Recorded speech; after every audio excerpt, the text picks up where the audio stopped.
It's my pleasure to rise and speak on the Sex Discrimination and Fair Work Respect at Work Amendment Bill 2020. Sexual harassment is a blight upon our workplaces. It corrupts the bonds of trust which workers should develop for one another and clothes its victims in fear and shame. It is absolutely unacceptable that this kind of behaviour still persists in our great nation. As we've heard in this debate, the statistics on sexual harassment in Australia tell a grim tale. Very concerningly, the Australian Human Rights Commission found in 2018 that only 17% of those who experienced sexual harassment in the previous 5 years had come forward to make a formal complaint. This means that most victims of sexual harassment suffer in silence. Order, Senator Henderson. Senator Rice, I don't think you've put your microphone back onto mute. Oh, good. Excellent. And Ricky Spencer. Senator Rice, could you please mute your microphone? On Facebook yesterday about her experience. Telephone Senator Rice's office. I think we have the microphone muted. Okay. Senator Henderson, you may continue. Thank you so much. As I say, we cannot allow this situation to continue, and this bill is just one of the ways in which the government has responded to the need to bolster and supplement our already strong laws against sexual harassment. In particular, it responds substantially to the Sex Discrimination Commissioner's Respect at Work report, and I want to commend the exceptionally hard work of Kate Jenkins. The bill makes a wide range of improvements, such as clarifying that harassing a person on the basis of sex is prohibited under the Sex Discrimination Act by making this explicit on the face of the Act. It provides that more workers from sexual harassment will be protected, particularly vulnerable workers, volunteers, interns and self-employed person.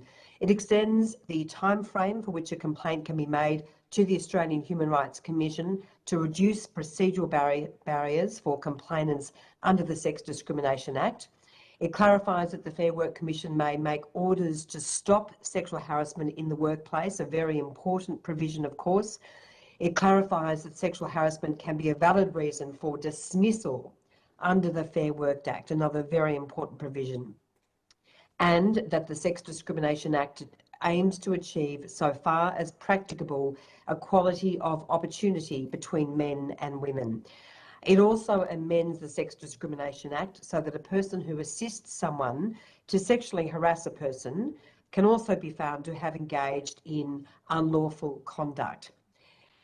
Madam Acting Deputy President, this is the kind of bill which the Australian people expect from this government. It is based on sound evidence, it is realistic and it is effective.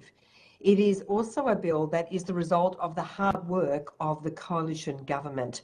And I want to particularly recognise the former Minister for Women, Kelly O'Dwyer, who initiated the Respect at Work inquiry, which resulted in these recommendations, and now this bill before the Parliament. As we've heard in this debate, Labor and the Greens are very good at throwing mud. But sex discrimination hasn't just been an issue since our government was elected in 2013. It was very much thriving when Labor was in power, and yet we saw no such measures from Labor to provide these important protections in the workplace.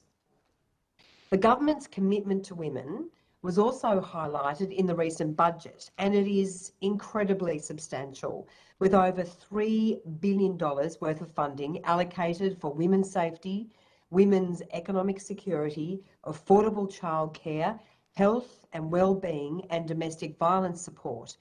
The government is also providing more than $64 million over 4 years to implement its response to the Respect at Work report, including over $43 million for additional legal assistance funding for specialist lawyers with workplace and discrimination law expertise. So as we have seen in the budget, as we have seen in this bill and all of the other government's measures, the government's commitment to women is unmatched. And in keeping with this commitment, the bill doesn't stop at just sexual harassment. It also includes a very significant amendment to the Fair Work Act by enabling an employee to take compassionate leave if they or their spouse or de facto partner has a miscarriage. Not only will this promote women's workforce participation and women's economic security, It also represents government at its best, caring for those whose lives have been seared with the scars of suffering. I continue with my earlier contribution, and I was saying that I wanted to particularly address the concerns that senators opposite have raised in relation to these amendments in this bill, particularly Senator Waters, because I am concerned that the government's position has been substantially misrepresented. Commissioner Jenkins, in recommendation 17, recommended that there be a positive duty on all employers to take reasonable and proportionate measures to eliminate sex discrimination, sexual harassment and victimisation as far as possible.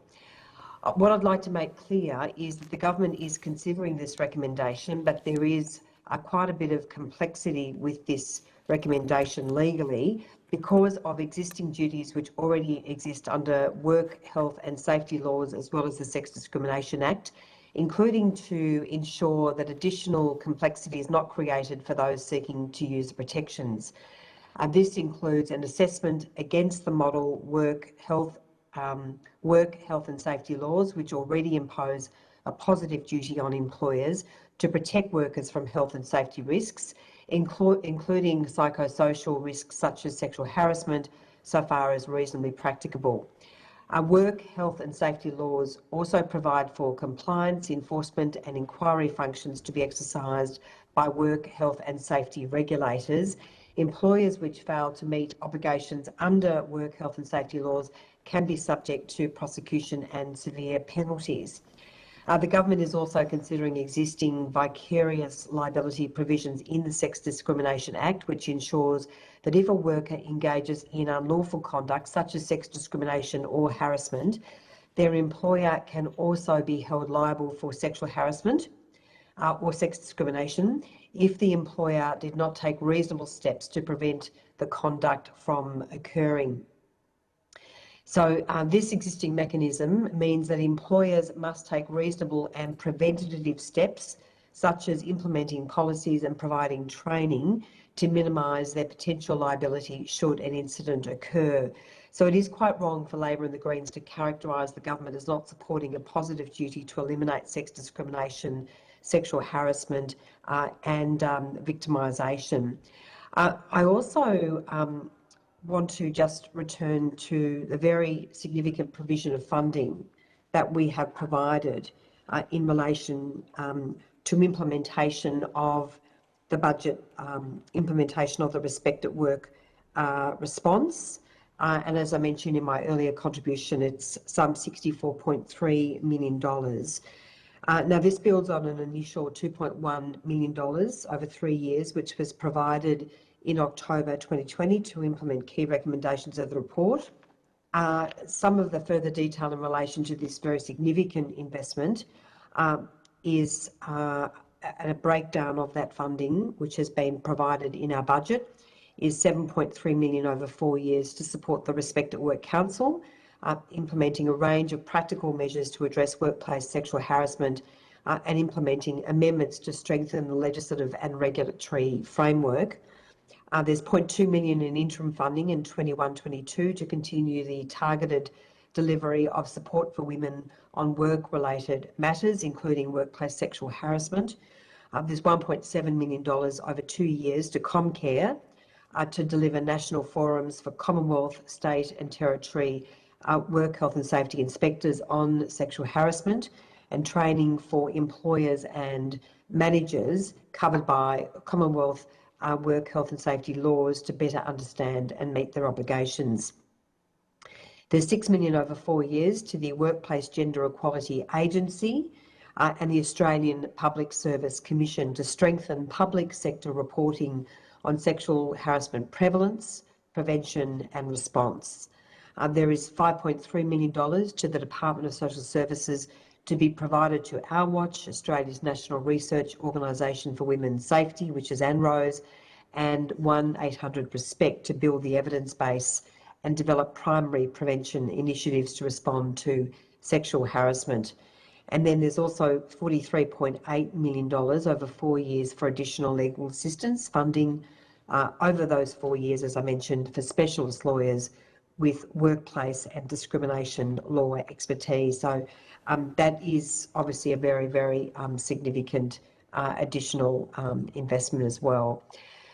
So what I hope that this, and what I believe and what I think is quite evident, is that this bill does evidence the government's commitment to seeing that women are safe in the workplace, to ensure that women prosper in the workplace without fear of any form of sexual discrimination or harassment.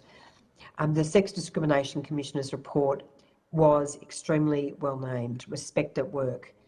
That's what we all want. That's what we all deserve. That is the government's focus. And this bill delivers on the government's commitment to give women a voice of truth, a voice of justice. And I commend this bill to the Senate.